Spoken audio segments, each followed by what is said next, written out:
Do you recognize this man in chokher attire? Alexander Duma, one of the greatest authors of all time, and a favorite with nearly all bookworms.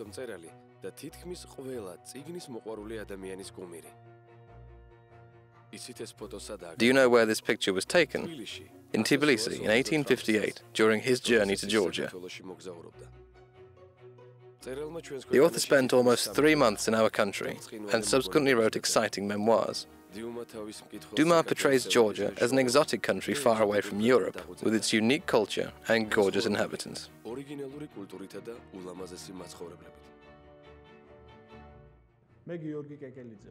I'm Giorgi Kekelidze, director at the National Library and a writer. I plan to follow Dumas's footsteps in the Caucasus, including Georgia, 160 years ago, and reenact his journey full of impressions and memories.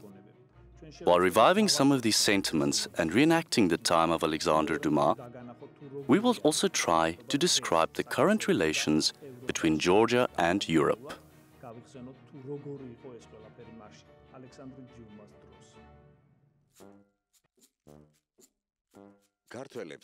Georgians are found only in Georgia. Their uniqueness, nobility, integrity, courage, generosity, and dedication deserve a separate study altogether. Georgians are, however, notorious wasters of money, a fact very much in evidence given that nearly all of them are broke. The Georgians, as seen through the eyes of Duma.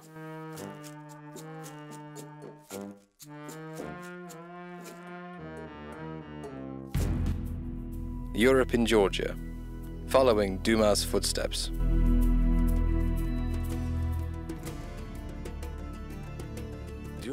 Duma entered Georgia through Kakheti, a region that stirred up the first wave of impressions in him.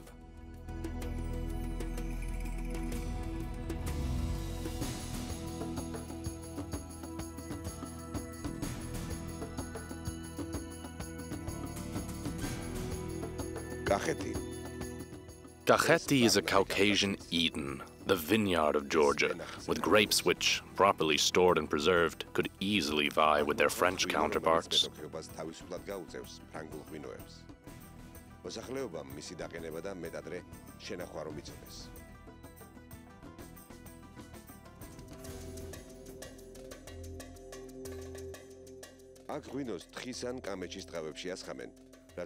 Wine here is stored in goatskin or oxhide, which over time imbues the wine with a peculiar taste which, though held in high esteem by some connoisseurs, I find unpleasant. Some locals store wine in enormous earthen urns.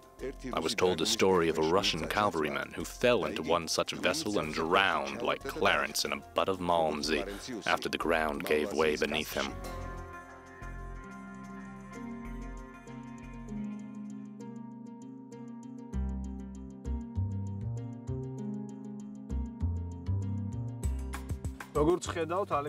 Evidently, Alexander Duma had his own way of dealing with Georgian wine, which only makes sense. At that time, Europeans did not know much about Georgian vineyards and wine. Today, however, things have changed dramatically, as many European winemakers produce wine in Kakheti. One of them is Burkhard Schuchmann, hosting us in this marvelous chateau. Hello. Thank you for having us. What a wonderful setup you have. Why did you decide to invest in this field? And why Georgia?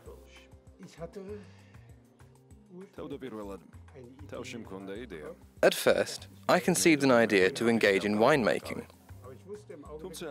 I had no particular location in mind before I wound up in Georgia by sheer accident. I have learned and discovered much since.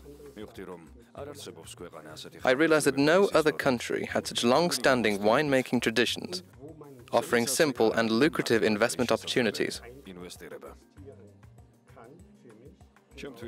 Georgia has turned into my second homeland. I even built a house here. I wanted to have 2 hometowns. How do you see Georgia and Europe today and tomorrow?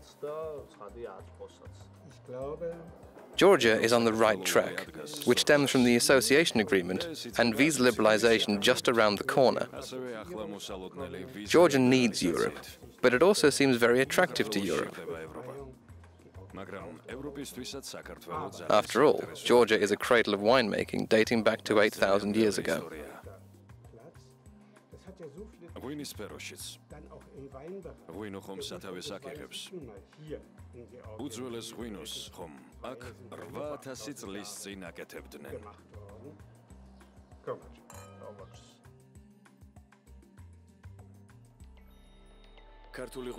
Today, Georgian wine is sold in many countries worldwide. In 2015, almost 3 million bottles were sold in Europe alone. Most importantly, this trend is growing. This is why many Georgians and foreigners compete in winemaking in Georgia. The European market is one of the richest in the world, and gaining a foothold there is key to our country.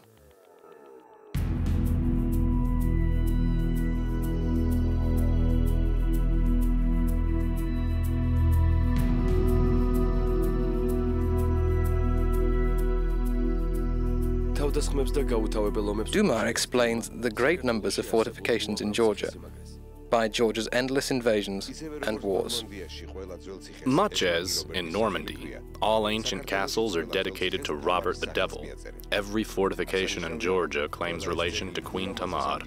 These magnificent monuments, though, are all enveloped by the most mesmerizing landscapes.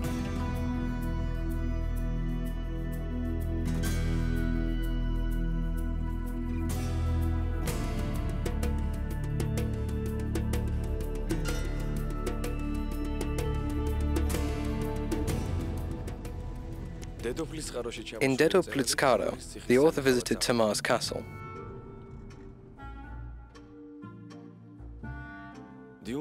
On his journey, Duma was accompanied by artist Jean-Pierre Moynet, who sketched all important events of the time. Does this look familiar to you?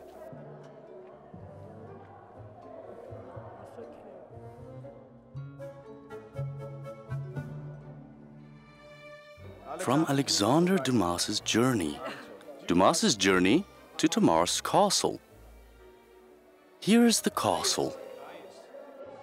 Yes, our Tamar's castle. That way. Just straight ahead, and then? Straight ahead and uphill. Straight through the woods. Got it. Thank you. We mounted horses and sped across the intervening kilometers towards the ruins of the royal residence. Suddenly, from behind another switchback, a magnificent castle materialized before us. Perched on a mountain in solitude, it towered over the Alazani Valley. Behind it stood the spellbinding Caucasus Mountains, the same range in front of which we had proceeded only one day earlier.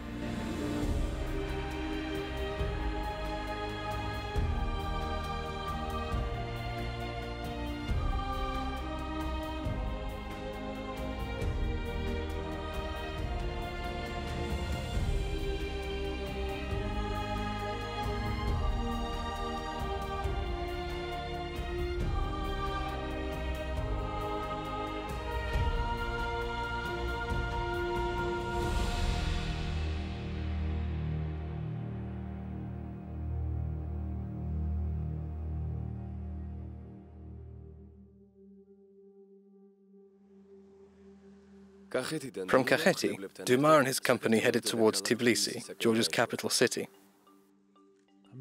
Before following Duma to Tbilisi, I have to drop off a few books at the Lachodekhi Youth Center and meet my readers. Dumas's memoirs portray Georgians as very interesting people. Unfortunately, however, he never mentions our assiduousness in learning and perseverance. Europe is about the dominance of literacy, as evidenced by very simple facts.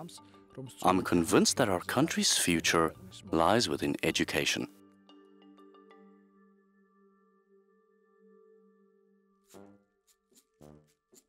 On his way from Kakheti, Duma spent a night in Sartichala. The road was rough, and it took quite a long time to reach Tbilisi. Our coachman indicated a bluish haze about a distant mountaintop, within which we could barely discern a few white dots. "There," he exclaimed, "is Tbilisi." Announcing it as Saturn or Mercury would have been just as surprising to me.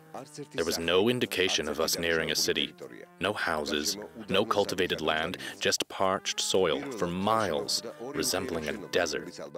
What grabbed my attention first were two unseemly buildings that must have been barracks. With our spirits lowered, we shook our heads. Is Tbilisi, our Georgian paradise, our long-awaited dream, only a dream? We lamented in French.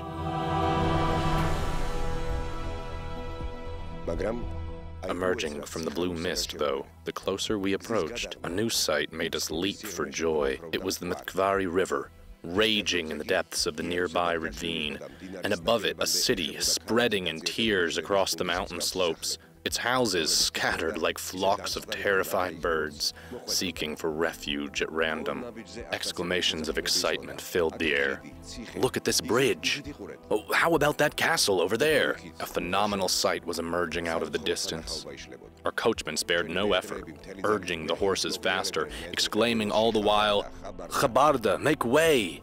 "Where to now, gentlemen?" our coachman asked. "To Baron Fanot, the French consul," I replied. When we met the consul, I asked his opinion of the nation around him. "No vices," he replied, "only virtues." And that praise coming from a Frenchman who, as much as anyone, loves to talk down others and is absolutely in love with himself. And he was far from alone in his praise. One Sheremetyev, a Russian famed for his courage, told me, "But you should see the Georgians fight to the sounds of their bloody Zorna pipes. They're like titans, poised to defy the very sky above." "Oh, you should see the Georgians feast," one respectable German told me, after reminiscing proudly of the time when he'd drowned 12 mugs of beer in a Heidelberg pub at noon. "They can imbibe 15, 20 bottles of wine, just like that." And neither the Frenchman, nor the Russian, nor the German were exaggerating even a bit. When Alexander Duma visited Tbilisi, Georgia was incorporated into the Russian Empire. The city's population was just over 60,000. Quite a number of Europeans lived in Tbilisi too. Georgia became isolated from Europe later, under Soviet rule in the 1920s, distancing us from this culture and civilization. Since 1991, however, our country has been independent, with the embassies of almost every European country operating here. Georgia has been aspiring to draw closer to European civilization, and this process is being reciprocated by Europe. People often ask, what is so special about Europe? What's in it for us? First of all, Europe is about excellent healthcare, security, and quality education for young students. These values, human rights and freedom, put together the 28 EU member states, and we are committed to these very values. To ensure high living standards in our country, the EU has allocated €1.6 billion since 1992. Almost every sector has enjoyed this support, including agriculture, energy and infrastructure projects, the reformation of healthcare and education, as well as aid given to overcome the effects of the 2008 war. Now, the EU has allocated over €3 million to aid the victims of the June 2015 flood in Tbilisi and to restore the city's infrastructure. Europe prioritizes food safety. Top-quality food production and health safety are a must. This is the direction where we are gradually headed. Georgia has assumed food safety commitments before the EU. We are guests of Ms. Leah Todua. Her organization monitors the implementation of these commitments. Hello, how are you? Fine. And you?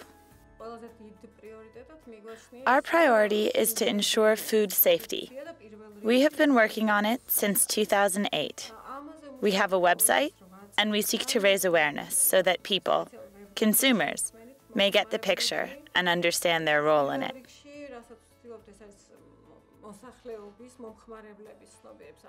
At the same time, we are lobbying and scrutinizing authorities to pay due attention to this direction.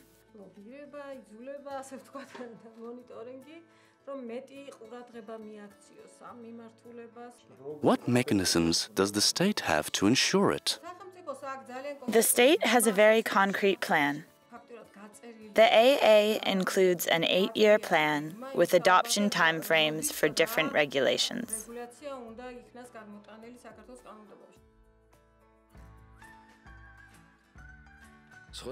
As well as being an author, Alexander Duma was an excellent cook, an epicure.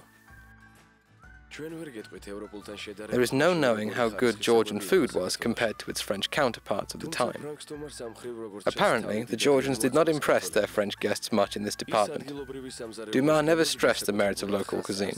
Instead, he left a charming description of a festive table in Tbilisi. Giorgi Kekelidze invited the author to the Sitskari magazine, with 12 people feasting at the table. A large rug was spread on the floor, with meals served on it. The festive table set up for those of us accustomed to luxury included plates, knives, forks, and spoons. The local guests were expected to use their hands, as is customary. At one end of the table there was a musician and a poet. Georgian song consists of a simple, long, and sorrowful modulation.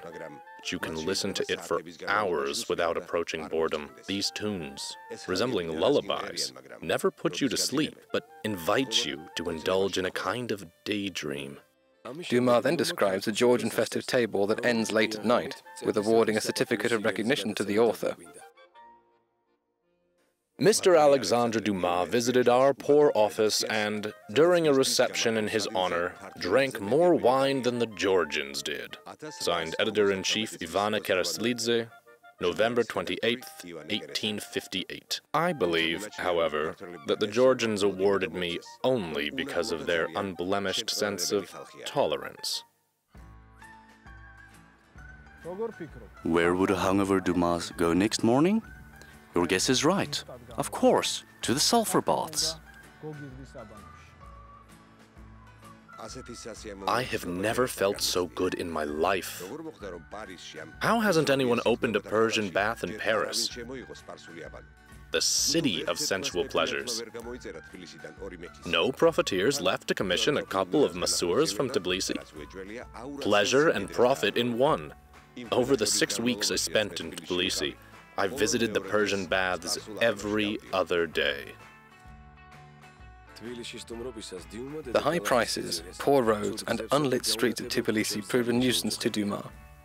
On the other hand, at the time there were practically no roads in all of Georgia, let alone Tbilisi. The famous French guest left Georgia's capital on January 11th, hoping to make it to Poti in 10 days, by January 21st. The author claimed that it would take 2 days to cover the same distance. His hopes were dashed, however. The rugged roads prevented him to travel further than Gori by noon the next day.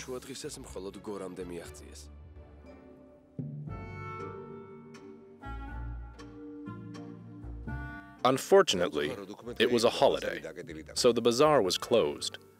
In Caucasian towns, where there are no monuments, save Greek churches, and those look pretty much the same everywhere, regardless of their architecture, old or new. A closed bazaar means that there's nothing else to see, maybe with the exception of the awkward huts locally referred to as houses.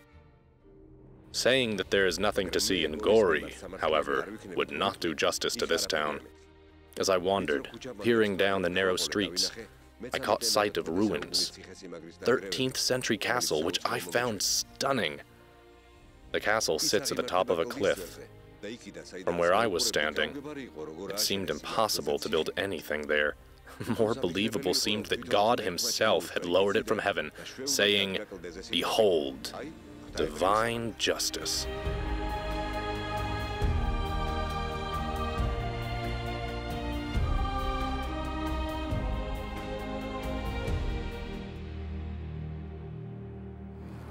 Today, Gori is a remarkable city. not a pile of awkward and tasteless buildings. Equally beautiful and noteworthy as this castle that has been overlooking the city since Dumas's time. Unfortunately, the castle is not the only thing the city brings to mind, meaning the Russian aggression in 2008, which resulted in 25,000 new refugees. Today they live nearby, in the hope that one day Gori will remind us of the Gori castle alone and nothing else, not the tumultuous time we have withstood in unity. The EU allocated over 500 million euros to Georgia to address the consequences of the war. These sums were used to build homes for refugees and support their startup business ideas.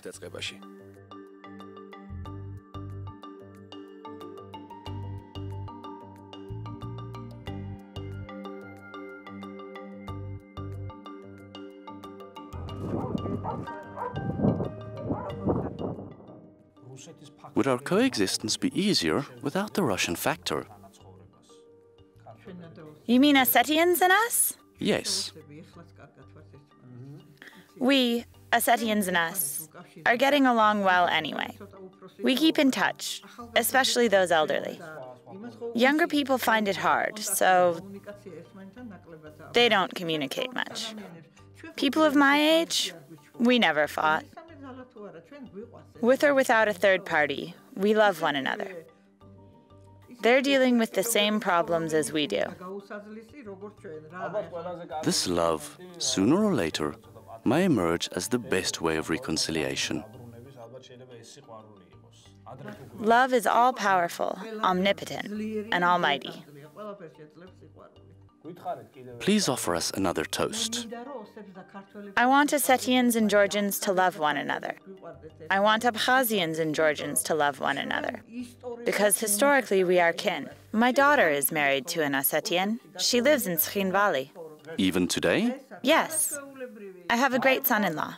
Are you in touch? Over the phone. I have the loveliest grandchildren.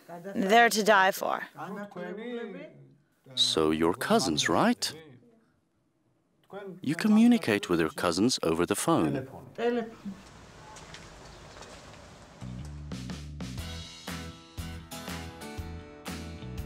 On his way to western Georgia, the Colchis of antiquity, Alexander Duma described in detail the story of the Argonauts. He was dumbfounded because a surviving local legend repeated word for word the version taught in leading European schools.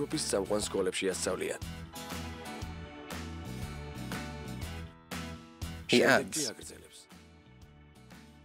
Europeans have no idea how beautiful the Colchis people are, especially the impressive stature and gait of their men. Even servants look like noblemen. As expected, the author failed to encounter traces of the pre-Christian civilization and ruins of Ia and Kutaisi. It would be futile to seek a pre-Christian city here.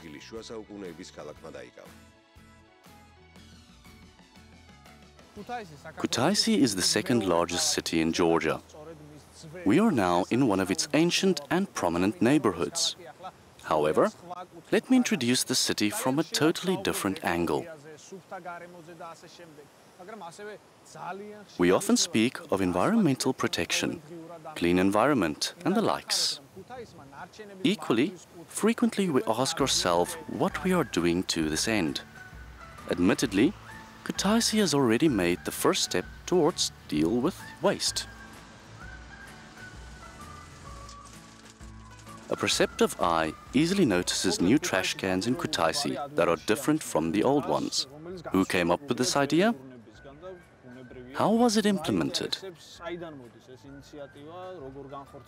This project is implemented in Kutaisi under the EU Black Sea program. We have been promoting waste sorting in Kutaisi for quite a while. In 2013, we were given a chance to push this project jointly implemented by the Kutaisi City Hall and the Spectre NGO. The main component of the project involves waste collection and sorting. 100 such waste containers were installed. Importantly, the EU supports us in ushering in methods and approaches that are well developed in EU states. Under the AA with the EU, Georgia has special environmental protection and waste management obligations.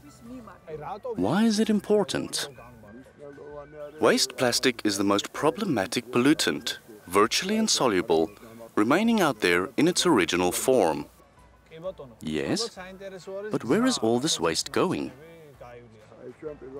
We're only taking our first steps on this path. Waste is collected and compressed. It can be turned to our advantage. Of course it can. Waste processing is still underdeveloped in Georgia. In due time, however, we hope that processing plants will be established.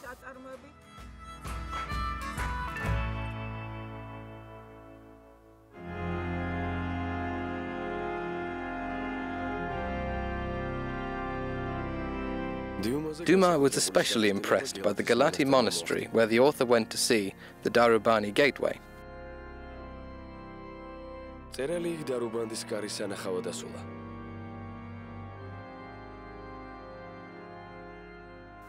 Dumas's impressions in the cathedral perfectly reflect the worldviews of the Georgians at that time. The cathedral is a perfect example of Byzantine architecture, although inside, the affairs of the church are untidy, dismal, and lifeless, imbued with sense of a country in decline. In stark contrast to such untidiness, though, the church's brilliant ancient icons shine like the stars, and that proved nothing compared to what we were about to see. We were led into the sacristy surrounding the cathedral that contained everything a jewelry connoisseur could ever dream of. Yet all these treasures were wrapped in rags and exhibited in an ancient church with poverty embodied in its every corner. This was the eastern soul of the building, rich, artistic, and deeply untidy.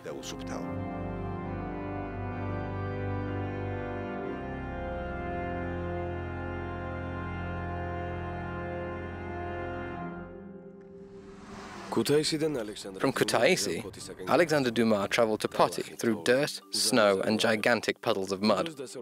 There were no carriage roads in western Georgia at that time, something Duma himself pointed out in his writing. In Samiredia and Imereti, where there are no carriage roads, women in wide cloaks, which vary in design depending on their social station, ride horses like men. Luckily for the French guest, it had not snowed yet in western Georgia, which allowed for the use of sleighs to some extent. Fortunately, today the roads in Georgia are nothing like in Dumas's time. Roads mean more fuel in the country, greater wealth, and faster development. Georgia's road infrastructure is one of the best in the region. As you can see, infrastructure is developing in leaps and bounds, and the EU has been backing up this process.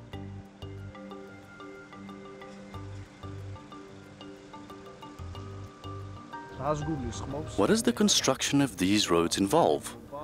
Who is engaged? Who organizes and finances it? What is the time frame? This is a section of the Silk Road. The EIB issued a €200 million loan and an additional €20 million grant, which will be used fully to build the samiredia.Grigolell highway.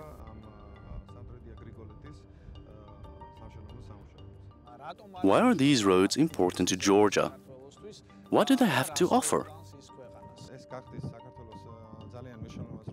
Georgia will become an important transport hub, which means additional revenues that will very soon make a difference in the lives of our people. Are there any plans concerning the Rikoti Pass? Work is underway on the Rikoti Pass. It is expected to be completed in 2020.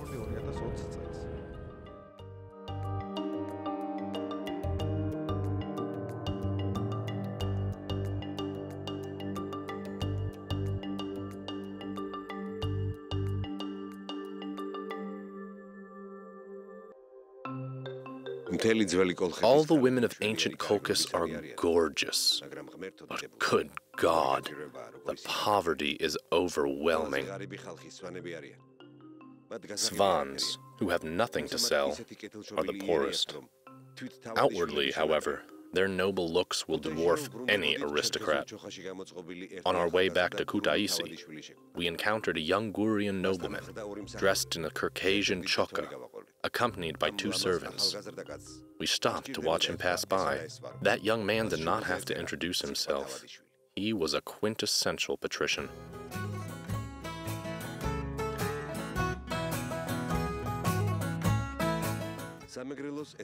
Samiredia is bordered by Guria, a region split in half between Russia and Turkey. In the Russian part, locals wear the kabalachi headdress and the army overcoat. Their falsetto singing resembles Swiss yodeling. This is the village of Chkakaura in Guria, where EU grants helped several households start cooperative farms. Let's have a closer look at their activities.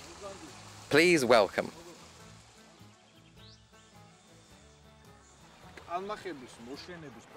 You're aces of trout farming. You don't need any guidance here. But business management is a different story. Can you say a few words about EU support? What does it involve? They helped us every step of the way. There were exciting training at first. Then I needed financing to arrange a water source to expand the business. Then there were the reservoirs. So every step led you closer to the goal. Absolutely. And the final step involved a car. We have products with EU support, but we need to transport them. I am sure the car is not the final stage in your business. There will be more news in the future. I'm sure the car is not the final stage in your business. There will be more news. Good luck. I am grateful to the EU for financing and supporting us. This business is my pride and joy.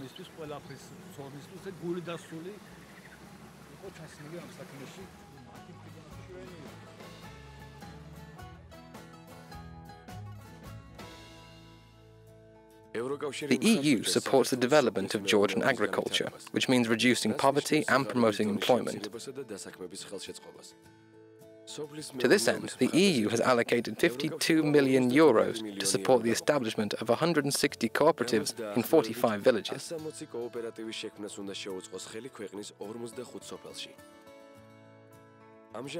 Some of the Georgian agricultural goods are already exported to the EU, which is the best way to revive this sector.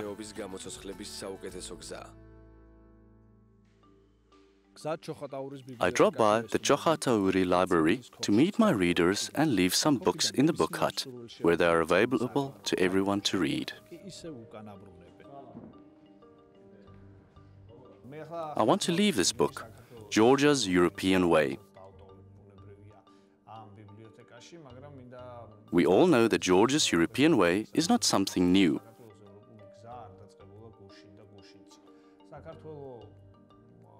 Georgia has always been part of Europe because of its choice. And this choice means strong ties to the ancient world, especially its western part. And the most significant choice involved embracing Christian culture. Not just religion, but Christian culture as the foundation and driving force of Western civilization.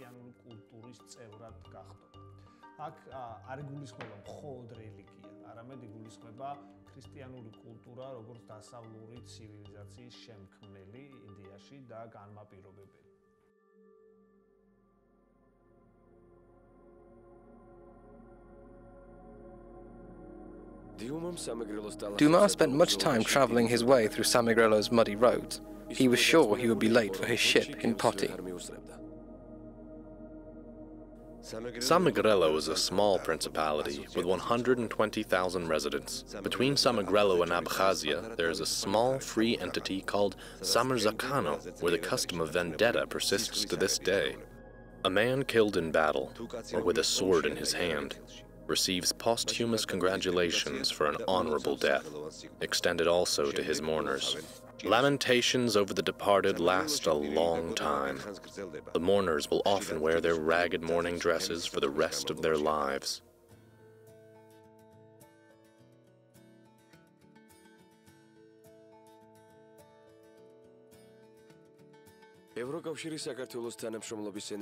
The EU-Georgia energy cooperation policy promotes the maximal use of local energy resources, the diversification of energy supplies, the increase of export potential, and bolstering of the country's energy potential. Among others, the EU has supported the implementation of the unique Black Sea high-voltage transmission line project in Georgia. With its €280 million budget, this 315-kilometer line allows for exporting energy to Turkey.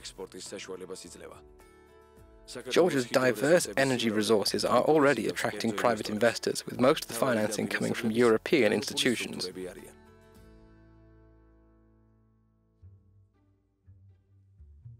Duma sailed down the Rioni River to Poti.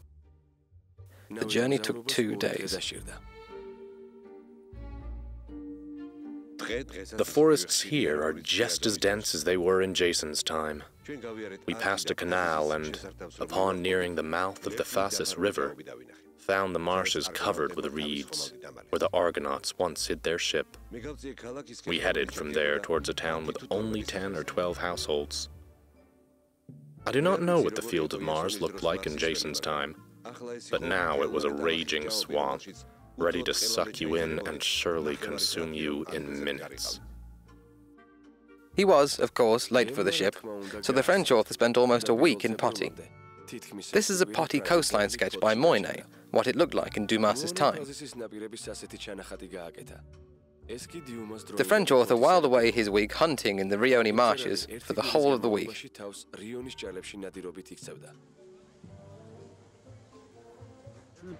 There is an island between 2 rivers which he frequented. There were only shepherds in those parts, with no city being built yet.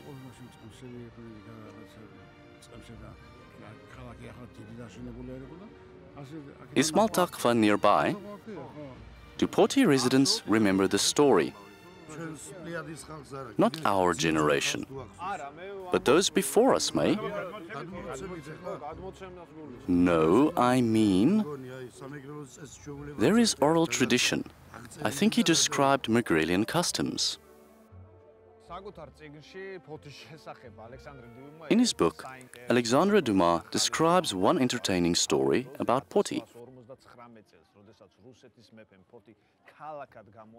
Back in 1859, when the Russian Tsar declared Poti a city, the drummer, who was supposed to spread the news, jumped from elevation to elevation to avoid mud flooding the streets.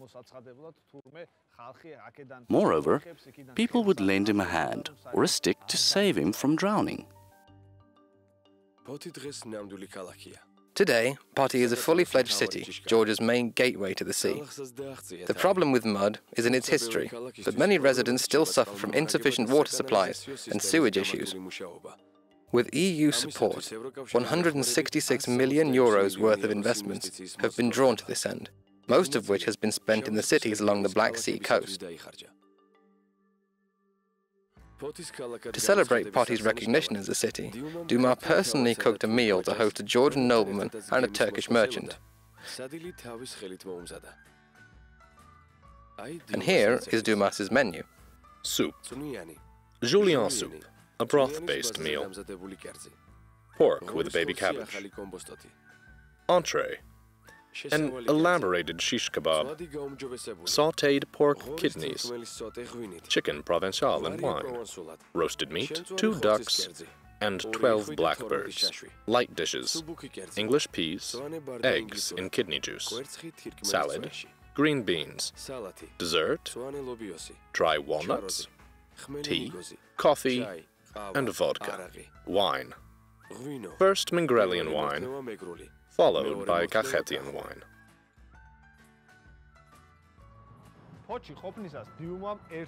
In Poti, Dumas met Basila, an agile young man from Gori, and offered him to take him to France. But alas, Basila had no passport. Also, his friend told on him to municipal authorities. Duma parted with him with these words: "You're so good, you'll have no problem finding me in France." One day, at 6 in the morning, A frightened female cook entered my room. "Sir, there's a man downstairs. He cannot speak any language, only keeps repeating Monsieur Duma and insists on seeing you."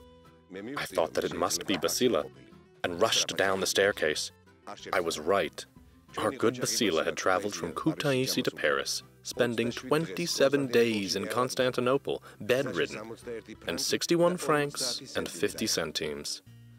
And all this without knowing a word in French. And now, my dear readers, you can see by yourselves how very good this little fellow Basila is. Suddenly it dawned on me that Basila's story is the story of Georgia striving to join the European family, despite a myriad of obstacles. And today, we know without a shadow of a doubt that this is our ultimate decision that has no alternative.